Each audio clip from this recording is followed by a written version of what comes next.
The Zelda franchise throughout history has been a fantasy adventure game where you must acquire items to aid you in your quests to take back the land from a great evil. And with the most recent Tears of the Kingdom, it shows just how much more grand these games can be. But ever since I've beaten Tears of the Kingdom, I've been constantly thinking about the next Zelda game and what it'll be like. So today we are going to be taking a look at 5 things we could see in the next Zelda game. But before we get started, I would like to let you guys know that the channel is extremely close to 1,000 subscribers. So if you would hit the subscribe button, it would be a huge help and greatly appreciated. And with all that said, let's dive in to the future of Zelda.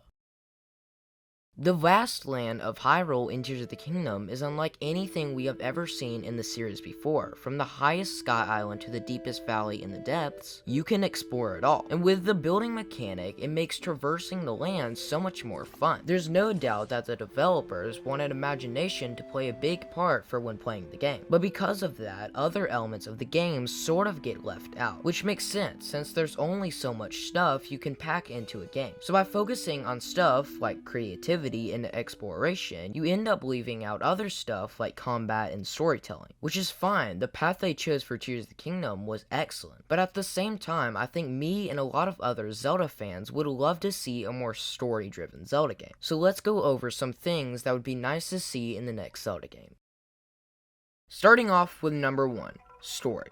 The story in Tears of the Kingdom wasn't very intriguing. I mean, sure, Zelda going back to the past was pretty cool, but the overall story was pretty much the same as past Zelda titles. And the other thing is that Ganondorf didn't really have any reasoning for his actions. It would be nice to see a villain in the next game who actually had some depth to him. And it would even be cool to see a new villain in the next game, since Ganondorf has been used for almost every game in the series. But the main thing that needs to change is the overall layout of the story. If they gave Link a different mission, it would be extremely cool. One game that nails story is God of War. Now I'm sure a lot of you know about this game, but in case you don't, it's about a guy named Kratos and his son Atreus. The mother ends up dying, so they have to go to this mountain to spread the ashes, but they end up going on quests to fight monsters, and in the sequel they end up killing a bunch of gods. But the point is that the story has so much depth to it, and that is exactly what the next Zelda game needs to have.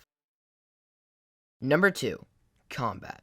Tears of the Kingdom's combat was based around creativity and using fuse to do more damage, but actually fighting with your weapons was really just limited to smashing the button to hit and jumping over rocks so you could blow the entire place up with rubies. And the difficulty level wasn't very high either. I mean, gosh, my baby sister would be able to kill Golgara by falling through the weak spots on accident. All jokes aside though, fighting enemies wasn't very hard at all, and again, God of War nailed this area perfectly. All the different combos you could do was just astonishing. Now you might be confused since open world games like Tears of the Kingdom don't really have insane combat or decked out upgrading systems. Well, that brings us to number 3. You see, I don't think the next Zelda game should be open world, at least not to the extent Tears of the Kingdom is, because it ruins the fun of solving a puzzle in a dungeon or fighting a ridiculously hard boss. The kind of combat I was talking about can't happen unless you limit stuff like climbing a tree and sniping enemies.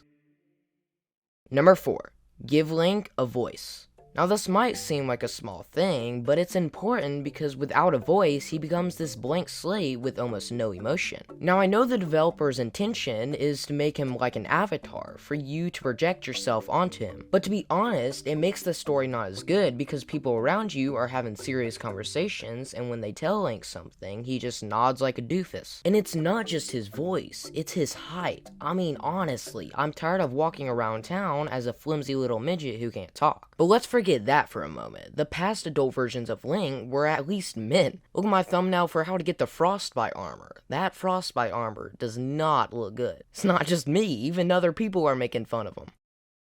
Link definitely needs to change in the next game. And finally, number 5, DLC. Now when I say DLC, I don't mean 2 little expansions. I mean a constant load of small ones every year. A perfect example would be God of War. No, I'm joking. I mean Destiny. This game is constantly putting out small new pieces of content. The only problem is there's only so much stuff you can cram into a game at once, but if you put new stuff in consistently, then over time you have this massive game with hours and hours worth of content. And if they were to do that, they could expand things like the map and new missions. Thanks for watching. I hope you liked this video and are excited about the next Zelda game, even though we'll probably be in our 70s by the time it comes out. And with all that said, I'll see you in the next video.